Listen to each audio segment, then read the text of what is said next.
I think overall, a pretty nice win for us. That was even more complete than our win over Temple. Serve and pass really didn't have any major issues. That's always one of the things that we look at. A few more serving errors than we'd like to have, but I think part of it is us going in aggressively with our serve, and we're going to take some of that risk of missing some balls long. Short ones we missed in the net, we were trying to disrupt their front row, and we pulled the string on a little bit too tough and just left it short. But we're trying to do things. We're trying to score with our serve. We're trying to create a scoring opportunity. So you're going to lose some of those. Defensively, obviously holding them under 100 was a big deal. I mean, this is a team that had won 3 matches in conference already. So and they lost in 5 to Notre Dame, and so I think we just really played well today. I think we're that couple days off of just letting their brains refresh, has led to 2 really strong matches in a row of us hitting close to 400. And defensive-wise, I thought we were exactly where we wanted to be offensively. I can't complain at all. We got 4 hitters that are hitting for numbers and for percentages. It was good to be able to rotate the 3 outside hitters into the other spots so they could all. We're still trying to find who's going to be the starter in that spot, and we're trying to give each of them opportunities in practice and in matches that they've earned. So I thought they each went in there and did something special for themselves, and all in all, we look at this weekend and we say it was good for the soul. It sets us up. We're already thinking of it as the first half of the season is completely over now, and we're looking completely at the back half now. Everything is clear. The dry erase board is clear, and we're going in these last, I don't know, what is it? How many? 15-1. So we've got 12 matches left. We're just going into these last 12 matches as the hunters, because right now technically we trail by a game on Houston, and we trail by 4 points in the tiebreaker. We're not going to worry about Houston until Thanksgiving, but in the meantime, we got to keep taking care of our business until we get to that point, because without taking care of our business, it doesn't matter what Houston does. So we talked about with Kari about how she admitted that she didn't have some of her best games during the road trip. So what has it meant to you to see her do as well as she did tonight with her 30? This is Kari. You saw Kari. This is what Kari does. This is why we had Kari come here. Yeah, she's had some matches where she's been low in kills and low in percentage, just a few. But then she's had a lot of matches where she's been in the 400s, 500s, high 3s, doing exactly what you want a right side to do, adding a couple blocks here and there. I'm proud of the resilience that she shows, and she's going out there and taking advantage of opportunities that she gets. This is the best offense you've had since you've been here. I mean, you're coming into the match, you're hitting as a team 306. All the numbers are up. I mean, among the nation's best. You're close to shattering a lot of school records. Is this the best offense you've had since you've been here, especially with the variety that you have offensively? I don't know if it's the best offense. I'll be honest with you. I don't know if it's the best offense, but I'll tell you it's the best offensive out-of-system team that we've ever had. Our ability to terminate in less than ideal situations off the net, set coming from the back line, still being able to either score or put them at a disadvantage. I think we're the best at that. We're the best out-of-system attacking team I think that we've had since we've been here, and that shows up. I mean, you can't hit 400 without hitting 50% of the shots you're going to get are garbage balls. You can't hit 400 without putting some of those garbage balls away. So I give credit to Amber, I give credit to Chloe, I give credit to Caitlin for being able to just to lift up a ball that somebody can, like an alley-oop, go up and get it down. And our hitters are doing a great job of finding where the block is, seeing the defense, and putting it in a tough place to dig. So I think that's the difference. I think we're a really good out-of-system team right now. Being out of system, if this isn't your best offense, do you think that being out of system and being like one of your best out of system teams is a little more crucial than the best offense, and having a bigger impact on the success of the season? Anybody can pass or toss a ball to the setter sitting at the net, setting 3 hitters and get a kill. Anybody can do that.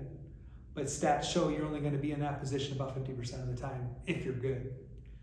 And we're still working to be good. So we're more in that 40% range where Amber has a ball right up at the net with 3 full options plus a back row.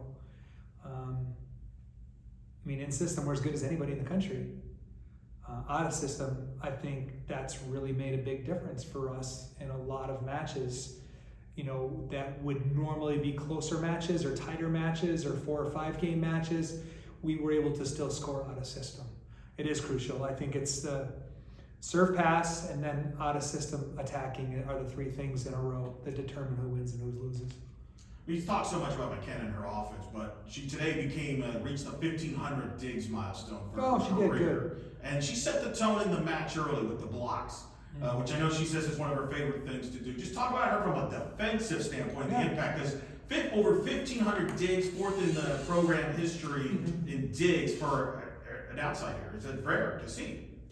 It's just goes to show. A lot of people look at her and say, "Oh yeah, she's a great hitter." She's a great hitter, but I've been telling everybody from the very beginning she's going to be a 6-tool player for us. She's going to serve. She's going to dig. She's going to pass. She's going to block. She's going to attack. She's going to be able to set. 6-tool, just like a baseball player. We rate them just like baseball players do. And very few players actually can touch on all 6. Most really good ones are 4 or 5. In this conference, I think there's some 3s that are really good. But people love her attacking as much as I do, but I love her passing, her blocking, and her defense even more because she anchors that back row. And, she's the one that does a really good job of keeping us in system and keeping balls alive. You talk about how you're rotating the 3 outside hitters into some spots, and we've seen Heidi and Emily kind of work their way into matches over the course of this season, but this, I think, is the most active I've seen Stella been for a lot of the season. So can you talk about her development and what kind of led you to put her on the court for Stella's talented. She's got as fast of an arm on the team as we have. She's an all-around player. She grew up in a gym with her dad being a national team player and coach. And it's just the game at the college level has been a little bit faster than what she's seen and what she's used to. So it's taken her a little bit of time to catch up, but now she's more than caught up.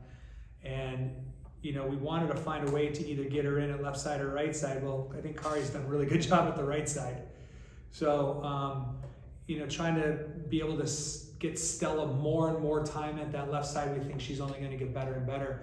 Heidi saved our butt last year with her ability to go out as a freshman and score, and that's, she still has the ability to do that.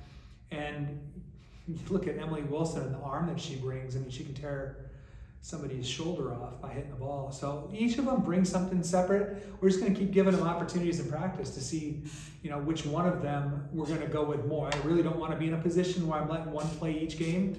I want to get more into a position where we have a starting lineup, especially going to the second half of the season. And each of them are going to make their cases in practice and on the floor. But 3 magnificent young women who love the game, who work their butt off, who are here early every day, working on their game, watching film, doing whatever they can to put themselves into position to be the one. Obviously, the Ring of Honor today inducted Tanya Jarvis, who's become a great coach in the state here and at the high school level, a great player here, 3-time conference champion. What was it like to honor her there, and who's now a coach herself? Yeah, that was fun because obviously knowing Tanya right first since I arrived here, and finding out what she's meant to that program under Meg's years, and how many championships she won, we thought it was time for her, not only for what she's done as a UCF player, but for what she's done as a club director, club coach, high school coach, best in the state.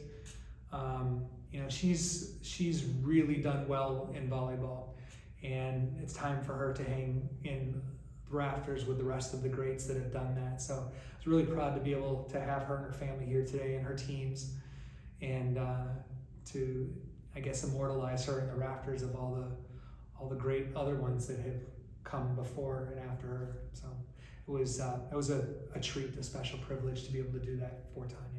Tanya was a former outside hitter like McKenna is, and of course McKenna has said that she's aspiring to be a high school volleyball coach. Looking at Tanya, do you kind of see a little bit of the potential future for McKenna? I see a lot of the same mannerisms. I see a lot of the same behaviors.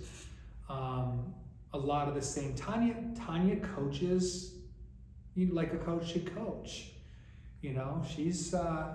She's firm in her principles and what she believes in, and that's why she's had the success that she's had. She knows who she is and she knows what she wants to accomplish. I see the same thing in McKenna, and have no reason to believe that McKenna is not going to follow in those footsteps. But yeah, I do see some similarities, although they're two really distinctly different people. They each have added to this program in special ways, though, and I do see them both going on and having similar successes in their career. Obviously now you got a quick turnaround. You've got South Florida on Wednesday. I'm curious. This will be the third match in about less than a week. Yeah. How does that adjust your preparation as far as balancing practice versus recovery? Yeah. Now I still think from being on the road, we're still trying to catch up from that. We played this weekend, but now we're tired again. So we're still going to give Monday off. And normally this week we would practice on Monday, Tuesday, play Wednesday, practice Thursday, play Friday, and then give Saturday and Sunday off. But we have to give them time off. So we're just going to have to practice once and make it a good practice. Then we'll play on Wednesday. But right now, more so than getting skill and systems better, right now it's more about keeping fresh legs and fresh minds than anything else. And so that day off, I think is really more important than practicing. Last Friday, you guys had the dig pink game a little bit. Got the different libero jersey for Chloe Shearer. Now tonight, the entire team gets a new uniform with the space uniform with the Canaveral blue. What was it like to kind of get those new uniforms, and in this case for you, in a nice Canaveral blue shirt? Yeah, it's funny that you asked that, because they've had the space games for a while, and they've had it with basketball, and it's just nice to be included in that tradition. That's something we've always wanted, was to be included in that tradition. And so to have a space uniform dedicated for volleyball, I thought it looked incredible. I thought, it was just nice to be a part of this initiative with the athletic department and honoring NASA and the movement to space. And us being Space University, it was just nice to be included in that. I think our team really got a kick out of having a uniform like that they could wear and honor our history and tradition as a space university. What from tonight do you want to take with you when you come back here to play USF on Wednesday? Because you talk about how you can only have the one practice. So Yeah. What from tonight do you want to really make sure they keep for USF? I thought the consistency. We really made it a goal that we've been starting slow the last few matches. Kind of goes hand in hand with being tired. A lot of times when you're playing, especially international, you only play as hard as the opponents are playing. And then when the opponents raise it up, okay, well, we'll have to raise it up too. I don't know that happens, but I think sometimes subconsciously you kind of play as hard as you have to when you're exhausted. But this weekend, I thought that we jumped out quick, jumped out hard, and we never really looked back from there. And we just kept the pressure on over and over. I mean, we're up by 15, 16 points, and people are still diving into the stands to save balls, making ping pong plays. And, that takes heart, that takes guts, and I think we've got that in spades. I think it's just, we've got the heart and we've got the guts. Thank you, Coach. Thanks, All right, thank you.